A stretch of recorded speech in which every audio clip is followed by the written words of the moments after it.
Friday உடைய குட்டி mini விளக் பார்க்கலாமா? மார்னிங் 6:30க்கு எந்திரிச்சு ஃப்ரெஷ்ஷப் ஆகிட்டு தான் கிச்சனுக்கே வந்திருந்தேன். ஸோ மார்னிங் ஒரு 10 நிமிஷத்துக்கு எனக்கு எதுவுமே புரியாது. ஃபர்ஸ்ட் அந்த டீ போட்டு குடிச்சதுக்கப்புறம் தான் என்னோடய ஒர்க்கே வந்து ஸ்டார்ட் பண்ணுவேன்.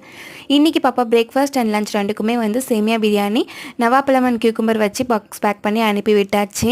அதுக்கப்புறம் கொஞ்சம் போல் ஹவுஸ் ஹோல்டிங் ஒர்க் எல்லாமே கம்ப்ளீட் பண்ணிவிட்டு எங்களுடைய லஞ்சுக்கு வந்து பார்த்திங்கன்னா சாம்பார் சாதம், கொஞ்சம் சைட் டிஷஸ் எல்லாம் பண்ணியிருந்தேன், பொட்டேட்டோ ஃப்ரை இந்த மாதிரி.